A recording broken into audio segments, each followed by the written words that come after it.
ਸਤਿ ਸ੍ਰੀ ਅਕਾਲ ਜੀ। ਤੁਸੀਂ ਵੇਖ ਰਹੇ ਹੋ ਪੰਜਾਬ ਮਿਲ USA TV। ਮੈਂ ਹਾਂ ਕਮਲਪ੍ਰੀਤ ਸਿੰਘ ਤੇ ਲੈ ਕੇ ਹਾਜ਼ਰ ਹਾਂ ਦੁਨੀਆ ਭਰ ਦੀਆਂ ਚੋਣਵੀਆਂ ਖਬਰਾਂ। ਪੰਜਾਬ ਮਿਲ ਖਬਰਾਂ ਦੇ ਸਪਾਂਸਰ ਨੇ real estate broker Mohan Cheema, real estate ਦੀ ਦੁਨੀਆ ਦਾ ਮੰਨਿਆ ਪਰਮੰਨਿਆ ਨਾਮ। ਰਾਸ਼ਟਰਪਤੀ ਜੋ ਬਾਈਡਨ ਨੇ ਕਿਹਾ ਕਿ ਕਰੋਨਾ ਨਾਲ ਹਾਲੇ ਜ਼ਿੰਦਗੀ ਮੌਤ ਦੀ ਲੜਾਈ ਲੜ ਰਹੇ ਹਾਂ। ਮੁਲਜ਼ਮ ਪੰਜਾਬੀ ਅਦਾਕਾਰ ਦੀਪ ਸਿੱਧੂ ਦਾ ਕੋਰਟ 'ਚ ਦਾਅਵਾ, ਕੋਈ ਸਬੂਤ ਨਹੀਂ ਹੈ ਕਿ ਮੈਂ ਭੀੜ ਜੁਟਾਈ ਸੀ। ਉਪ ਰਾਸ਼ਟਰਪਤੀ ਕਮਾਲਾ ਹੈਰਿਸ ਹੋਏ ਸਰਕਾਰੀ VP ਨਿਵਾਸ ਵਿੱਚ ਤਬਦੀਲ। ਬਾਈਡਨ ਨੇ ਕਿਹਾ ਕਿ ਅਮਰੀਕਾ 'ਚ 19 ਅਪ੍ਰੈਲ ਤੋਂ ਸਾਰੇ ਬਾਲਗਾਂ ਨੂੰ ਲੱਗੇਗਾ ਟੀਕਾ। ਰਾਸ਼ਟਰਪਤੀ ਬਾਈਡਨ ਦੇ ਬੇੜੇ 'ਚ ਸ਼ਾਮਲ ਹੋਵੇਗਾ ਸੁਪਰਸੋਨਿਕ ਜੈਟ। ਅਮਰੀਕਾ ਨੇ ਕਿਹਾ ਕਿ ਭਾਰਤ ਤੇ ਪਾਕਿਸਤਾਨ ਸਿੱਧੀ ਗੱਲਬਾਤ ਸ਼ੁਰੂ ਕਰਨ। ਤੇ ਹੁਣ ਖਬਰਾਂ ਵਿਸਥਾਰ ਨਾਲ।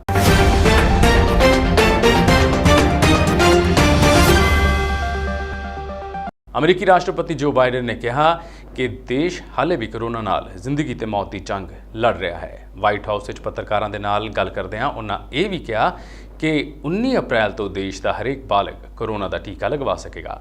ਉਹਨਾਂ ਨੇ ਸਾਰੇ ਲੋਕਾਂ ਲਈ ਟੀਕਾਕਰਨ ਦਾ ਟੀਚਾ ਪਹਿਲਾਂ 1 ਮਈ ਨਿਰਧਾਰਿਤ ਕੀਤਾ ਸੀ, ਜਿਸ ਨੂੰ ਹੁਣ 2 ਹਫ਼ਤੇ ਘਟਾ ਦਿੱਤਾ ਗਿਆ ਹੈ। ਦੱਸਣਯੋਗ ਹੈ ਕਿ ਮਹਾਮਾਰੀ ਨਾਲ ਸਭ ਤੋਂ ਜ਼ਿਆਦਾ ਅਮਰੀਕਾ ਪ੍ਰਭਾਵਿਤ ਹੈ। ਚੌਥੇ ਗੇੜ ਦਾ ਇਨਫੈਕਸ਼ਨ ਸਭ ਤੋਂ ਜ਼ਿਆਦਾ ਬਾਲਗਾਂ ਨੂੰ ਆਪਣੀ ਲਪੇਟ ਦੇ ਵਿੱਚ ਲੈ ਰਿਹਾ ਹੈ। ਵਰਜੀਨੀਆ 'ਚ ਟੀਕਾ ਮੈਨੂਫੈਕਚਰਿੰਗ ਪਲਾਂਟ ਦਾ ਦੌਰਾ ਕਰਦਿਆਂ ਬਾਈਡਨ ਨੇ ਕਿਹਾ ਕਿ ਇਨਫੈਕਸ਼ਨ ਹਾਲੇ ਖਤਮ ਨਹੀਂ ਹੋਇਆ, ਹਾਲੇ ਵੀ ਬਹੁਤ ਇਹਤਿਆਤ ਵਰਤਣ ਦੀ ਜ਼ਰੂਰਤ ਹੈ। ਦੇਸ਼ ਕਰੋਨਾ ਨਾਲ ਹਾਲੇ ਵੀ ਜ਼ਿੰਦਗੀ ਤੇ ਮੌਤ ਦੀ ਜੰਗ ਲੜ ਰਿਹਾ ਹੈ। ਜਦੋਂ ਤੱਕ ਅਸੀਂ ਹੋਰ ਜ਼ਿਆਦਾ ਲੋਕਾਂ ਦਾ ਟੀਕਾਕਰਨ ਨਹੀਂ ਕਰ ਦਿੰਦੇ, ਉਦੋਂ ਤੱਕ ਸਾਰਿਆਂ ਨੇ ਹੱਥ ਧੋਂਦੇ ਰਹਿਣਾ ਹੈ, ਸਰੀਰਕ ਦੂਰੀ ਬਣਾ ਕੇ ਰੱਖਣੀ ਹੈ ਤੇ CDC ਵੱਲੋਂ ਦੱਸੇ ਗਏ ਮਾਸਕ ਨੂੰ ਹੀ ਲਗਾਉਣਾ ਹੈ। ਬਾਈਡਨ ਨੇ ਕਿਹਾ ਕਿ ਇਸ ਗੱਲ ਨੂੰ ਇਸ ਤਰ੍ਹਾਂ ਸੋਚਣ ਦੀ ਜ਼ਰੂਰਤ ਹੈ ਕਿ ਚੰਗਾ ਸਮਾਂ ਸਾਡੀ ਉਡੀਕ ਕਰ ਰਿਹਾ ਹੈ। ਜਿਵੇਂ ਕਿ ਮੈਂ ਪਹਿਲਾਂ ਕਿਹਾ ਸੀ ਕਿ ਅਸੀਂ ਸਾਰਿਆਂ ਨੇ ਆਪਣੇ ਪਰਿਵਾਰਾਂ ਤੇ ਦੋਸਤਾਂ ਨਾਲ 4 ਜੁਲਾਈ ਦਾ ਸਮਾਗਮ ਮਨਾਉਣਾ ਹੈ। ਅਜਿਹੇ 'ਚ ਸਭ ਤੋਂ ਵੱਡਾ ਸਵਾਲ ਇਹ ਹੈ ਕਿ ਉਦੋਂ ਤੇ ਹੁਣ ਮਹਾਮਾਰੀ ਤੋਂ ਪ੍ਰਭਾਵਿਤ ਲੋਕਾਂ ਦੀ ਗਿਣਤੀ ਕਿੰਨੀ ਹੁੰਦੀ ਹੈ।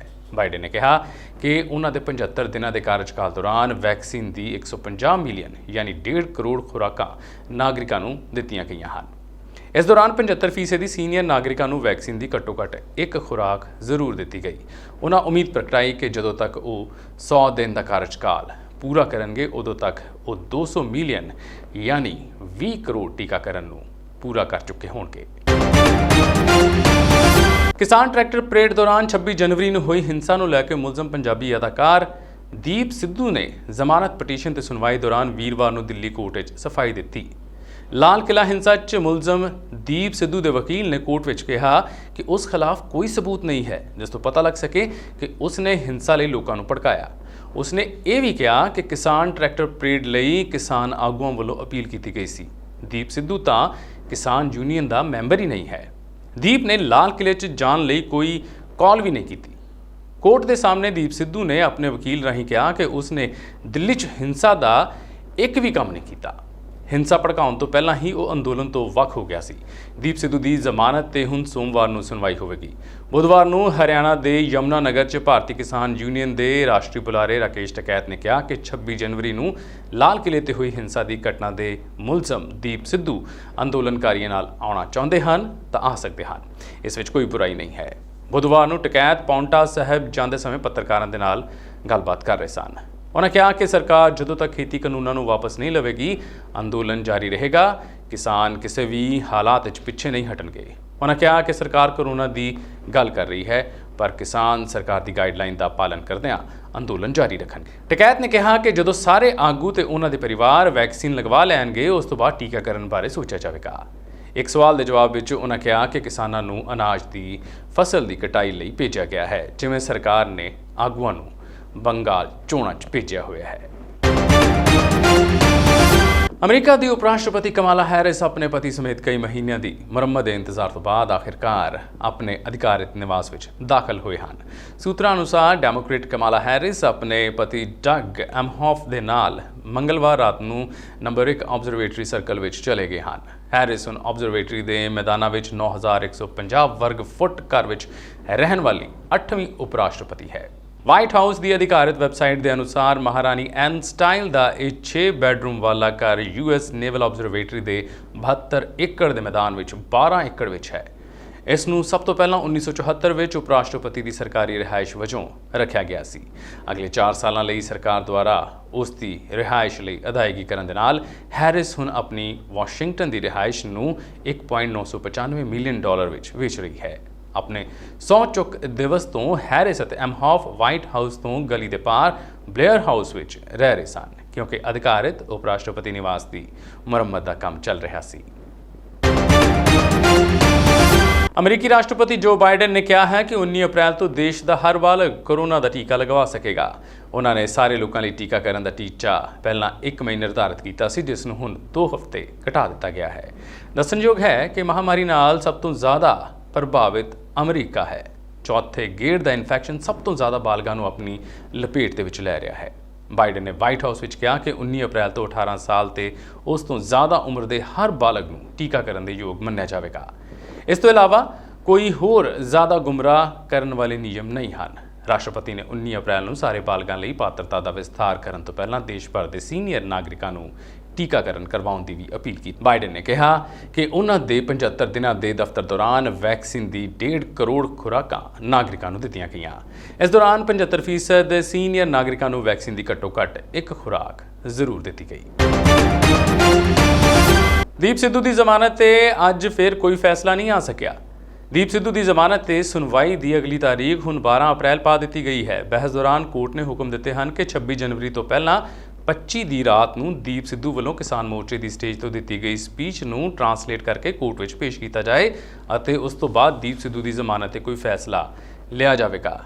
ਦੱਸ ਦਈਏ ਕਿ ਗਣਤੰਤਰ ਦਿਵਸ ਵਾਲੇ ਦਿਨ ਰਾਜਧਾਨੀ 'ਚ ਕਿਸਾਨਾਂ ਦੀ ਟਰੈਕਟਰ ਪਰੇਡ ਦੌਰਾਨ ਕਿਸਾਨਾਂ ਅਤੇ ਪੁਲਿਸ ਮੁਲਾਜ਼ਮਾਂ ਵਿਚਾਲੇ ਝੜਪ ਹੋ ਗਈ ਸੀ। ਇਸ ਦੌਰਾਨ ਕੁਝ ਪ੍ਰਦਰਸ਼ਨਕਾਰੀ ਟਰੈਕਟਰਾਂ ਦੇ ਨਾਲ ਲਾਲ ਕਿਲੇ ਪਹੁੰਚ ਗਏ ਸਨ ਅਤੇ ਉੱਥੇ ਉਹਨਾਂ ਨੇ ਕੇਸਰੀ ਝੰਡਾ ਲਹਿਰਾ ਦਿੱਤਾ ਸੀ, ਜਿਸ ਦੇ ਚੱਲਦੇ ਦੀਪ ਸਿੱਧੂ ਨੂੰ ਪੁਲਿਸ ਵੱਲੋਂ ਗ੍ਰਿਫਤਾਰ ਕਰ ਲਿਆ ਗਿਆ।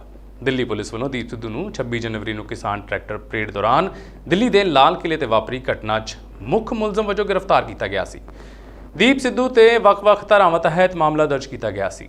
ਦੀਪ ਸਿੱਧੂ ਨੂੰ 8 ਫਰਵਰੀ ਦੀ ਰਾਤ ਨੂੰ ਦਿੱਲੀ ਪੁਲਿਸ ਵੱਲੋਂ ਕਰਨਾਲ ਬਾਈਪਾਸ ਤੋਂ ਗ੍ਰਿਫਤਾਰ ਕੀਤਾ ਗਿਆ ਸੀ ਅਤੇ 30 ਹਜ਼ਾਰੀ ਕੋਰਟ 'ਚ ਪੇਸ਼ ਕੀਤਾ ਗਿਆ ਸੀ। ਇਸ ਤੋਂ ਬਾਅਦ ਦੀਪ ਸਿੱਧੂ ਨੂੰ ਕੋਰਟ ਵੱਲੋਂ 14 ਦਿਨ ਦੀ ਪੁਲਿਸ ਰਿਮਾਂਡ ਤੇ ਭੇਜ ਦਿੱਤਾ ਗਿਆ ਸੀ। ਅਮਰੀਕਾ ਦੇ ਰਾਸ਼ਟਰਪਤੀ ਜੋ ਬਾਈਡਨ ਕੋਲ ਛੇਤੀ ਹੀ ਅਜਿਹਾ ਜਹਾਜ਼ ਹੋਵੇਗਾ ਜੋ ਹਵਾ ਤੋਂ ਦੁੱਗਣੀ ਰਫ਼ਤਾਰ ਨਾਲ ਉਡਾਨ ਭਰ ਸਕੇਗਾ। ਕੈਲੀਫੋਰਨੀਆ ਦੀ ਕੰਪਨੀ ਇਸ ਪ੍ਰੋਜੈਕਟ ਤੇ ਕੰਮ ਕਰ ਰਹੀ ਹੈ ਅਤੇ ਕੰਪਨੀ ਨੇ ਆਪਣੇ ਅਤ ਆਧੁਨਿਕ ਜਹਾਜ਼ ਦੀਆਂ ਕੁਝ ਤਸਵੀਰਾਂ ਵੀ ਜਾਰੀ ਕੀਤੀਆਂ ਹਨ, ਜਿਸ ਨੂੰ ਅਗਲੇ ਕੁਝ ਸਾਲਾਂ ਵਿੱਚ ਅਮਰੀਕੀ 에ਅਰ ਫੋਰਸ ਨੂੰ ਸੌਂਪ ਦਿੱਤਾ ਜਾਵੇਗਾ। ਸੁਪਰਸੋਨਿਕ ਜੈਟ ਦੀ ਵਰਤੋਂ ਅਮਰੀਕੀ ਰਾਸ਼ਟਰਪਤੀ ਦੀਆਂ ਯਾਤਰਾਵਾਂ ਦੇ ਨਾਲ-ਨਾਲ ਕਾਰਜਕਾਰੀ ਸ਼ਾਖਾ ਦੇ ਵਿਸ਼ੇਸ਼ ਮਹਿਮਾਨਾਂ ਲਈ ਕੀਤੀਆਂ ਜਾ ਸਕਦੀਆਂ ਹਨ। ਇੰਡੀਪੈਂਡੈਂਟ ਦੀ ਰਿਪੋਰਟ ਅਨੁਸਾਰ ਕੁਝ ਸਮੇਂ ਪਹਿਲਾਂ ਖਬਰ ਆਈ ਸੀ ਕਿ ਕੈਲੀਫੋਰਨੀਆ ਦੀ ਇੱਕ ਸਟਾਰਟਅਪ ਕੰਪਨੀ ਅਮਰੀਕੀ 에ਅਰ ਫੋਰਸ ਨਾਲ ਮਿਲ ਕੇ ਇੱਕ ਸੁਪਰਸੋਨਿਕ ਜਹਾਜ਼ ਦਾ ਨਿਰਮਾਣ ਕਰ ਰਹੀ ਹੈ। ਇਸ ਸਟਾਰਟਅਪ ਦਾ ਨਾਮ ਐਕਸੋਸੋਨਿਕ ਹੈ ਅਤੇ ਇਸ ਨੇ ਆਪਣੇ ਲੋ ਬੂਮ ਸੁਪਰਸੋਨਿਕ ਜੈਟ ਨਾਲ ਅਮਰੀਕੀ ਸੈਨਿਕਾਂ ਨੂੰ ਕਾਫੀ ਪ੍ਰਭਾਵਿਤ ਕੀਤਾ ਸੀ, ਜਿਸ ਤੋਂ ਬਾਅਦ ਪਿਛਲੇ ਸਾਲ ਅਮਰੀਕੀ ਰਾਸ਼ਟਰਪਤੀ ਅਤੇ ਕਾਰਜਕਾਰੀ 에ਅਰਲਿਫਟ ਡਾਇਰੈਕਟੋਰੇਟ ਨੇ ਇਸ ਨਾਲ ਸੁਪਰਸੋਨਿਕ ਜਹਾਜ਼ ਦੇ ਨਿਰਮਾਣ ਲਈ ਇੱਕ ਸਮਝੌਤਾ ਕੀਤਾ। ਅਮਰੀਕਾ ਨੇ ਭਾਰਤ ਅਤੇ ਪਾਕਿਸਤਾਨ ਦੋਵਾਂ ਮੁਲਕਾਂ ਦਰਮਿਆਨ ਵਿਵਾਦਤ ਮੁੱਦਿਆਂ ਦੇ ਹੱਲ ਲਈ ਸਿੱਧੀ ਗੱਲਬਾਤ ਤੇ ਜ਼ੋਰ ਦਿੱਤਾ, ਪਰ ਅਮਰੀਕਾ ਨੇ ਹਾਲ ਹੀ ਵਿੱਚ ਪਾਕਿਸਤਾਨ ਵੱਲੋਂ ਭਾਰਤ ਤੋਂ ਖੰਡ ਅਤੇ ਕਪਾਹ ਦੀ ਦਰਾਮਦ ਤੋਂ ਇਨਕਾਰ ਕਰਨ ਤੇ ਚੁੱਪ ਵੱਟਣ ਨੂੰ ਤਰਜੀਹ ਦਿੱਤੀ। ਅਮਰੀਕੀ ਵਿਦੇਸ਼ ਵਿਭਾਗ ਦੇ ਬੁਲਾਰੇ ਨੈਡ ਪ੍ਰਾਈਸ ਨੇ ਕਿਹਾ ਕਿ ਅਮਰੀਕਾ ਚਾਹੁੰਦਾ ਹੈ ਕਿ ਭਾਰਤ ਅਤੇ ਪਾਕਿਸਤਾਨ ਦੋਵੇਂ ਮੁਲਕ ਆਪਸ ਵਿੱਚ ਚੱਲਦੇ ਮਸਲਿਆਂ ਦੇ ਹੱਲ ਲਈ ਸਿੱਧੀ ਗੱਲਬਾਤ ਸ਼ੁਰੂ ਕਰਨ। ਅਮਰੀਕਾ ਦੋਵਾਂ ਮੁਲਕਾਂ ਵਿੱਚ ਗੱਲਬਾਤ ਸ਼ੁਰੂ ਕਰਵਾਉਣ ਲਈ ਯਤਨ ਕਰਦਾ ਰਹੇਗਾ। ਦੁਨੀਆ ਦੇ ਸਭ ਦੇਸ਼ਾਂ 'ਚ ਕੋਵਿਡ ਵੈਕਸੀਨੇਸ਼ਨ ਦੀ ਮੁਹਿੰਮ ਜੇ ਸਿਰੇ ਨਹੀਂ ਚੜ੍ਹਦੀ ਤਾਂ ਇਸ ਨਾਲ ਕੌਮਾਂਤਰੀ ਅਰਥ ਵਿਵਸਥਾ ਨੂੰ ਕੁੱਲ $9.2 ਲੱਖ ਕਰੋੜ ਭਾਵ 6,75,42,214 ਕਰੋੜ ਰੁਪਏ ਦਾ ਨੁਕਸਾਨ ਹੋਵੇਗਾ। ਜੇ ਭਾਰਤ ਦੀ ਗੱਲ ਕਰੀਏ ਤਾਂ ਟੀਕਾਕਰਨ ਦੇ ਨਾਕਾਮ ਰਹਿਣ ਤੇ ਭਾਰਤ ਨੂੰ $78,600 ਕਰੋੜ ਭਾਵ 57,70,454 ਕਰੋੜ ਰੁਪਏ ਦਾ ਨੁਕਸਾਨ ਹੋਵੇਗਾ। ਇਹ ਰਕਮ ਭਾਰਤ ਦੇ ਕੁੱਲ ਘਰੇਲੂ ਉਤਪਾਦਨ ਦੇ 27% ਦੇ ਬਰਾਬਰ ਹੈ। ਭਾਰਤ 'ਚ ਅਜੇ ਉਮਰ ਦੇ ਆਧਾਰ ਤੇ ਟੀਕਾਕਰਨ ਕੀਤਾ ਜਾ ਰਿਹਾ ਹੈ। ਲੋਕਾਂ 'ਚ ਜਾਗਰੂਕਤਾ ਦੀ ਕਮੀ ਹੈ। ਭਾਰਤ ਵਿੱਚ ਟੀਕਾਕਰਨ ਦੀ ਮੁਹਿੰਮ ਨੂੰ ਸਿਰੇ ਚੜਾਉਣ ਲਈ ਲੋਕਾਂ ਨੂੰ ਜਾਗਰੂਕ ਕਰਨ ਦੀ ਭਾਰੀ ਜ਼ਰੂਰਤ ਹੈ। ਅਮਰੀਕਾ 'ਚ GDP ਨੂੰ $130,000 ਕਰੋੜ ਦਾ ਨੁਕਸਾਨ ਹੋਵੇਗਾ।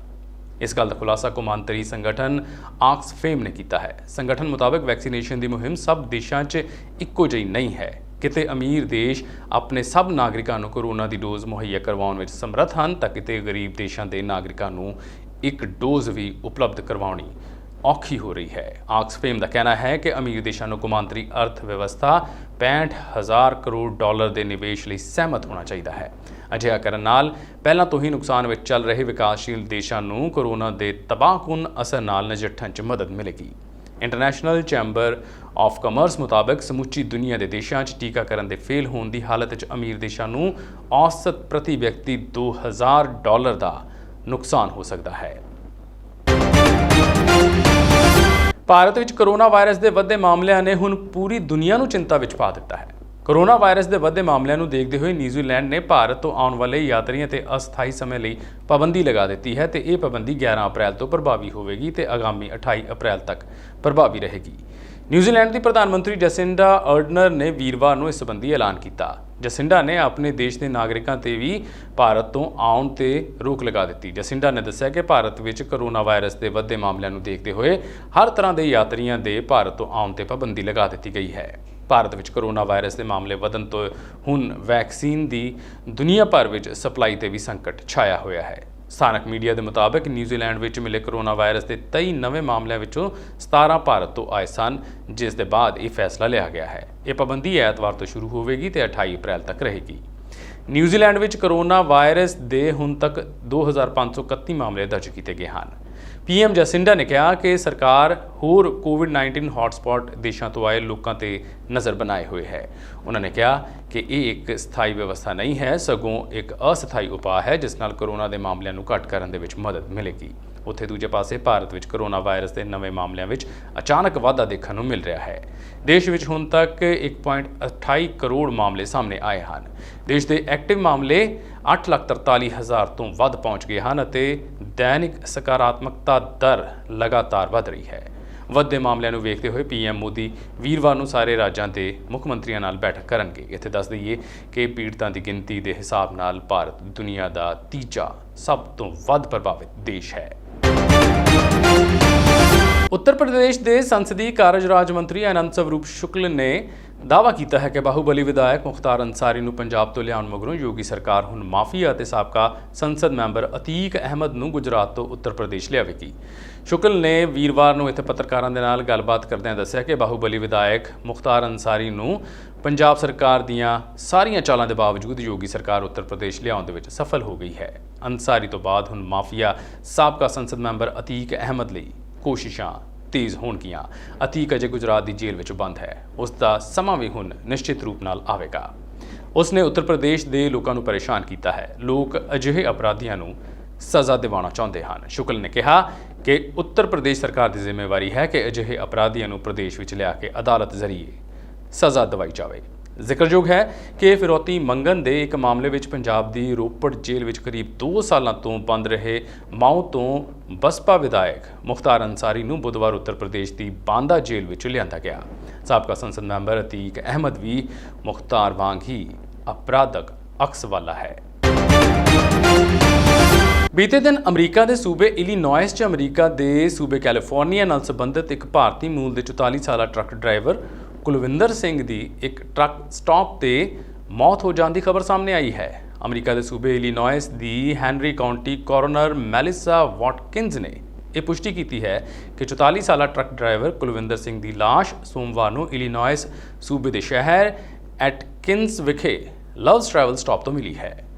Kulwinder Singh California transport company ਨਾਮੀ ਕੰਪਨੀ ਦੇ ਵਿੱਚ ਟਰੱਕ ਚਲਾਉਂਦਾ ਸੀ ਅਤੇ ਉਸ ਦਾ ਆਪਣੀ ਕੰਪਨੀ ਨਾਲ ਰਾਬਤਾ ਟੁੱਟ ਗਿਆ ਸੀ ਅਤੇ ਕੰਪਨੀ ਵੱਲੋਂ ਵਾਰ-ਵਾਰ ਫੋਨ ਕਰਨ ਦੇ ਬਾਵਜੂਦ ਵੀ ਕੋਈ ਹੰਗਾਰਾ ਨਹੀਂ ਮਿਲ ਰਿਹਾ ਸੀ। ਇਸ ਤੋਂ ਬਾਅਦ ਕੰਪਨੀ ਨੇ ਹੈਨਰੀ ਕਾਉਂਟੀ ਦੇ ਪੁਲਿਸ ਅਧਿਕਾਰੀ ਨਾਲ ਸੰਪਰਕ ਕੀਤਾ ਤੇ ਕੁਲਵਿੰਦਰ ਸਿੰਘ ਦੀ ਮੌਤ ਦੀ ਪੁਸ਼ਟੀ ਹੋਈ। ਪੁਲਿਸ ਮਾਮਲੇ ਦੀ ਜਾਂਚ ਕਰ ਰਹੀ ਹੈ ਅਤੇ ਹੁਣ ਤੱਕ ਮਿਲੇ ਵੇਰਵਿਆਂ ਮੁਤਾਬਕ ਮੌਤ ਵਿੱਚ ਕੁਝ ਵੀ ਗੈਰ ਕੁਦਰਤੀ ਗੱਲ ਸਾਹਮਣੇ ਨਹੀਂ ਆਈ ਹੈ। ਕੁਲਵਿੰਦਰ ਸਿੰਘ ਦਾ ਪਿਛੋਕੜ ਭਾਰਤ ਤੋਂ ਦਿੱਲੀ ਦੇ ਨਾਲ ਦੱਸਿਆ ਜਾ ਰਿਹਾ ਹੈ। ਅਮਰੀਕੀ ਸੰਘੀ ਗ੍ਰੈਂਡ ਜਿਊਰੀ ਨੇ 40 ਸਾਲਾ ਇੱਕ ਪਾਕਿਸਤਾਨੀ ਅਤੇ ਅਫਗਾਨਿਸਤਾਨੀ ਨਾਗਰਿਕ ਤੇ ਲੋਕਾਂ ਨੂੰ ਬਿਨਾਂ ਵੈਧ ਦਸਤਾਵੇਜ਼ਾਂ ਦੇ ਅਮਰੀਕਾ ਵਿੱਚ ਦਾਖਲ ਕਰਾਉਣ ਦੇ ਮਾਮਲੇ ਵਿੱਚ ਦੋਸ਼ ਤੈਅ ਕੀਤੇ ਹਨ। ਸੰਘੀ ਵਕੀਲ ਨੇ ਬੁੱਧਵਾਰ ਨੂੰ ਦੋਸ਼ ਲਗਾਇਆ ਕਿ ਅਬੀਦ ਅਲੀ ਖਾਨ ਨੇ ਜਨਵਰੀ 2015 ਤੋਂ ਦਸੰਬਰ 2020 ਵਿਚਕਾਰ ਪਾਕਿਸਤਾਨ ਵਿੱਚ ਆਪਣੇ ਤਸਕਰੀ ਨੈਟਵਰਕ ਦੇ ਸਾਥੀਆਂ ਨਾਲ ਮਿਲ ਕੇ ਬਿਨਾਂ ਵੈਧ ਦਸਤਾਵੇਜ਼ਾਂ ਵਾਲੇ ਲੋਕਾਂ ਦੀ ਅਮਰੀਕਾ ਵਿੱਚ ਆਉਣ ਵਿੱਚ ਮਦਦ ਕੀਤੀ। ਉਹਨਾਂ ਨੇ ਦੱਸਿਆ ਕਿ ਅਬੀਦ ਅਲੀ ਖਾਨ ਪਾਕਿਸਤਾਨ ਦੇ ਖੈਬਰ ਪਖਤੂਨਖਵਾ ਸੂਬੇ ਦੇ ਨੌਸ਼ਹਿਰਾ ਜ਼ਿਲ੍ਹੇ ਸਥਿਤ ਮਨੁੱਖੀ ਤਸਕਰੀ ਸੰਗਠਨ ਟ੍ਰਾਂਸਨੈਸ਼ਨਲ ਕ੍ਰਿਮੀਨਲ ਆਰਗੇਨਾਈਜੇਸ਼ਨ ਦਾ ਮੁਖੀ ਹੈ। ਉਹਨਾਂ ਨੇ ਦੋਸ਼ ਲਗਾਇਆ ਕਿ ਖਾਨ ਅਤੇ TCO ਦੇ ਉਸ ਦੇ ਸਾਥੀ ਗਲੋਬਲ ਪੱਧਰ ਤੇ ਮਨੁੱਖੀ ਤਸਕਰੀ ਗਿਰੋਹ ਚਲਾਉਂਦੇ ਸਨ, ਜੋ ਬਿਨਾਂ ਵੈਧ ਦਸਤਾਵੇਜ਼ਾਂ ਦੇ ਪ੍ਰਵਾਸੀਆਂ ਨੂੰ ਅਮਰੀਕਾ ਵਿੱਚ ਦਾਖਲ ਹੋਣ ਵਿੱਚ ਮਦਦ ਕਰਦਾ ਸੀ। ਗ੍ਰਹਿ ਮੰਤਰਾਲੇ ਦੀ ਜਾਂਚ ਵਿੱਚ ਸਾਹਮਣੇ ਆਇਆ ਸੀ ਕਿ ਪਾਕਿਸਤਾਨ ਦਾ ਅਬੀਦ ਖਾਨ ਪੱਛਮੀ ਏਸ਼ੀਆ ਅਤੇ ਦੱਖਣ ਪੱਛਮ ਏਸ਼ੀਆ ਵਿੱਚ ਮਨੁੱਖੀ ਤਸਕਰੀ ਦਾ ਗਿਰੋਹ ਚਲਾ ਰਿਹਾ ਹੈ ਅਤੇ ਅਮਰੀਕਾ ਅਤੇ ਹੋਰ ਥਾਵਾਂ ਤੇ ਲੋਕਾਂ ਨੂੰ ਪਹੁੰਚਾਉਣ ਲਈ ਕਥਿਤ ਪ੍ਰਣਾਲੀਗਤ ਕਮਜ਼ੋਰੀਆਂ ਦਾ ਫਾਇਦਾ ਚੁੱਕ ਰਿਹਾ ਹੈ। ਵਰਜੀਨੀਆ ਦੇ ਪੂਰਬੀ ਜ਼ਿਲ੍ਹੇ ਲਈ ਕਾਰਜਕਾਰੀ ਅਮਰੀਕੀ ਅਟਾਰਨੀ ਰਾਜ ਪਾਰਖ ਨੇ ਕਿਹਾ ਕਿ ਖਾਨ ਤੇ ਮਨੁੱਖੀ ਤਸਕਰੀ ਗਿਰੋਹ ਪ੍ਰੋਗਰਾਮ ਦਾ ਮੁਖੀ ਹੋਣ ਦਾ ਦੋਸ਼ ਹੈ, ਜੋ ਫਰਜ਼ੀ ਦਸਤਾਵੇਜ਼ਾਂ ਅਤੇ ਅੰਤਰਰਾਸ਼ਟਰੀ ਯਾਤਰਾ ਰਸਤਿਆਂ ਦੀ ਵਰਤੋਂ ਕਰਕੇ ਲੋਕਾਂ ਨੂੰ ਅਮਰੀਕਾ ਵਿੱਚ ਦਾਖਲ ਕਰਵਾਉਂਦਾ ਸੀ। ਅਮਰੀਕੀ ਵਿੱਤ ਮੰਤਰਾਲੇ ਦੇ ਮੁਤਾਬਕ ਖਾਨ ਅਤੇ TCO ਦੇ ਮੈਂਬਰ ਅਮਰੀਕਾ ਵਿੱਚ ਦਾਖਲ ਕਰਵਾਉਣ ਲਈ ਹਰੇਕ ਵਿਅਕਤੀ ਤੋਂ ਕਰੀਬ $20,000 ਲੈਂਦੇ ਸਨ। ਮਸ਼ਹੂਰ ਭਾਰਤੀ ਬ੍ਰਿਟਿਸ਼ ਗਾਇਕ ਜੱਗੀ ਡੀ ਨੂੰ ਮੰਗਲਵਾਰ ਘਰੇਲੂ ਹਿੰਸਾ ਦੇ ਦੋਸ਼ ਵਿੱਚ ਲੰਡਨ 'ਚ ਗ੍ਰਿਫਤਾਰ ਕੀਤਾ ਗਿਆ। ਇਸ ਤੋਂ ਇਲਾਵਾ ਜੱਗੀ ਡੀ ਨੇ ਬੀਤੇ ਦਿਨ ਆਪਣੇ ਸੋਸ਼ਲ ਮੀਡੀਆ ਅਕਾਊਂਟ ਤੇ ਇੱਕ ਪੋਸਟ ਵੀ ਸਾਂਝੀ ਕੀਤੀ ਹੈ, ਜਿਸ ਵਿੱਚ ਉਹਨਾਂ ਨੇ ਪੰਜਾਬੀ ਗਾਇਕ ਗੁਰੂ ਰੰਧਾਵਾ ਤੇ ਨਵਜੋਤ ਸਿੰਘ ਨੂੰ ਟੈਗ ਕਰਦਿਆਂ ਕੁਝ ਗੱਲਾਂ ਵੀ ਪ੍ਰਸ਼ੰਸਕਾਂ ਦੇ ਨਾਲ ਸਾਂਝੀਆਂ ਕੀਤੀਆਂ ਹਨ। ਉਹਨਾਂ ਨੇ ਆਪਣੀ ਪੋਸਟ ਵਿੱਚ ਲਿਖਿਆ ਕਿ ਮੇਰੇ ਗਲਤ ਕੰਮਾਂ 'ਚ ਗੁਰੂ ਰੰਧਾਵਾ ਤੇ ਨਵਜੋਤ ਸਿੰਘ ਦਾ ਕੋਈ ਹੱਥ ਨਹੀਂ ਹੈ। ਦੱਸ ਦਈਏ ਕਿ ਇਹ ਪੋਸਟ ਜੱਗੀ ਡੀ ਨੇ ਆਪਣੇ ਇੰਸਟਾਗ੍ਰਾਮ ਅਕਾਊਂਟ ਦੀ ਸਟੋਰੀ 'ਚ ਸਾਂਝੀ ਕੀਤੀ ਹੈ। ਜੱਗੀ ਡੀ ਹਾਲ ਹੀ 'ਚ ਨਵੀਂ ਦਿੱਲੀ ਦੇ ਦਾ ਕਲੇਰੀਅਸ ਹੋਟਲ 'ਚ ਸਨ ਅਤੇ ਫਿਰ ਆਪਣੇ ਵਿਆਹ ਦੀ 11ਵੀਂ ਵਰ੍ਹੇਗੰਢ ਤੇ ਪਤਨੀ ਕਿਰਨ ਨੂੰ ਸਰਪ੍ਰਾਈਜ਼ ਦੇਣ ਲੰਡਨ ਲਈ ਰਵਾਨਾ ਹੋਏ ਸਨ। ਜਦੋਂ ਜੱਗੀ ਡੀ ਲੰਡਨ ਪਹੁੰਚੇ ਤਾਂ ਉਸ ਦੀ ਪਤਨੀ ਨੇ ਗੱਲਾਂ-ਗੱਲਾਂ 'ਚ ਉਸ ਦਾ ਫੋਨ ਚੈੱਕ ਕੀਤਾ ਤੇ ਕੁਝ ਇਤਰਾਜ਼ਯੋਗ ਮੈਸੇਜ ਪੜ੍ਹਨ ਤੋਂ ਬਾਅਦ ਦੋਵਾਂ 'ਚ ਲੜਾਈ ਸ਼ੁਰੂ ਹੋ ਗਈ। ਦੋਵਾਂ ਦੀ ਲੜਾਈ ਇੰਨੀ ਜ਼ਿਆਦਾ ਵੱਧ ਗਈ ਕਿ ਬਾਅਦ ਵਿੱਚ ਪਤਨੀ ਕਿਰਨ ਨੇ ਮਦਦ ਲਈ ਲੰਡਨ ਪੁਲਿਸ ਨੂੰ ਫੋਨ ਕੀਤਾ। ਖਬਰਾਂ ਮੁਤਾਬਕ ਕਿਰਨ ਇਨ੍ਹੀਂ ਦਿਨੀਂ ਬਹੁਤ ਬੁਰੇ ਦੌਰ 'ਚ ਗੁਜ਼ਰ ਰਹੀ ਹੈ। ਕਿਰਨ ਜੱਗੀ ਦੇ ਵਰਤਾਓ ਅਤੇ ਧੋਖੇ ਤੋਂ ਇੰਨੀ ਜ਼ਿਆਦਾ ਪਰੇਸ਼ਾਨ ਹੈ ਕਿ ਉਹ ਵਿਆਹ ਦੇ 11 ਸਾਲ ਬਾਅਦ ਅਤੇ 3 ਬੱਚਿਆਂ ਦੇ ਬਾਵਜੂਦ ਉਸਨੇ ਜੱਗੀ ਤੋਂ ਵੱਖ ਹੋਣ ਦਾ ਫੈਸਲਾ ਕਰ ਲਿਆ ਹੈ। ਮੀਡੀਆ ਰਿਪੋਰਟ ਮੁਤਾਬਕ ਕਿਰਨ ਨੇ ਜੱਗੀ ਨੂੰ ਘਰੇਲੂ ਹਿੰਸਾ ਦੇ ਦੋਸ਼ ਵਿੱਚ ਗ੍ਰਿਫਤਾਰ ਕਰਵਾਇਆ ਹੈ। ਖਬਰਾਂ ਦੀ ਮੰਨੀਏ ਤਾਂ ਕਿਰਨ ਨੇ ਜੱਗੀ ਡੀ ਦੇ ਇੰਸਟਾਗ੍ਰਾਮ ਤੇ 2 ਸਕਰੀਨਸ਼ਾਟ ਪੋਸਟ ਕੀਤੇ ਸਨ, ਜਿਸ ਵਿੱਚ ਇੱਕ ਵਿਅਕਤੀ ਦਾ ਨਾਂ ਗੁਰੂ ਭਾਰਤ ਕਰਕੇ ਸੇਵ ਸੀ ਅਤੇ ਦੋਵੇਂ ਡਰੱਗ ਲੈਣ ਅਤੇ ਮੁੰਬਈ ਦਿੱਲੀ 'ਚ ਕੁੜੀਆਂ ਕਿਰਾਏ ਤੇ ਲੈਣ ਦੀ ਗੱਲ ਕਰ ਰਹੇ ਸਨ। ਹਾਲਾਂਕਿ ਬਾਅਦ ਵਿੱਚ ਇਹ ਪੋਸਟ ਜੱਗੀ ਦੇ ਇੰਸਟਾਗ੍ਰਾਮ ਅਕਾਊਂਟ ਤੋਂ ਹਟਾ ਦਿੱਤੀ ਗਈ। ਉੱਥੇ ਹੀ ਆਪਣੇ ਇਸ ਪੂਰੇ ਮਾਮਲੇ ਤੇ ਜੱਗੀ ਡੀ ਨੇ ਆਪਣੀ ਇੰਸਟਾ ਸਟੋਰੀ ਵਿੱਚ ਇੱਕ ਪੋਸਟ ਸ਼ੇਅਰ ਕੀਤੀ ਹੈ, ਜਿਸ ਵਿੱਚ ਉਸਨੇ ਪੰਜਾਬੀ ਗਾਇਕ ਗੁਰੂ ਰੰਧਾਵਾ ਤੇ ਨਵਜੋਤ ਸਿੰਘ ਨੂੰ ਟੈਗ ਕਰਦਿਆਂ ਲਿਖਿਆ ਹੈ ਕਿ ਮੇਰੇ ਗਲਤ ਕੰਮਾਂ ਵਿੱਚ ਗੁਰੂ ਰੰਧਾਵਾ ਤੇ ਨਵਜੋਤ ਸਿੰਘ ਦਾ ਕੋਈ ਹੱਥ ਨਹੀਂ ਹੈ।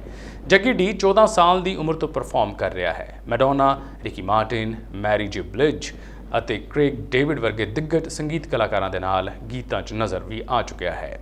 ਉਸਨੇ ਜੈਸੀਨ, ਰੋਨਿਕਾ ਮਹਿਤਾ ਅਤੇ ਰਿਸ਼ੀ ਰਿਚ ਦੇ ਨਾਲ ਫਿਲਮ ਹਮ ਤੁਮ ਦੇ ਵਿੱਚ ਵੀ ਕੰਮ ਕੀਤਾ ਹੈ। ਤੇ ਇਹ ਸਨ ਹੁਣ ਤੱਕ ਦੀਆਂ ਦੁਨੀਆ ਭਰ ਦੀਆਂ ਚੋਣਵੀਆਂ ਖਬਰਾਂ। ਵਧੇਰੇ ਖਬਰਾਂ ਦੀ ਜਾਣਕਾਰੀ ਦੇ ਲਈ ਤੁਸੀਂ ਬਣੇ ਰਹੋ ਪੰਜਾਬ ਮੇਲ USA TV ਦੇ ਨਾਲ ਤੇ ਮੈਨੂੰ ਦਿਓ ਇਜਾਜ਼ਤ।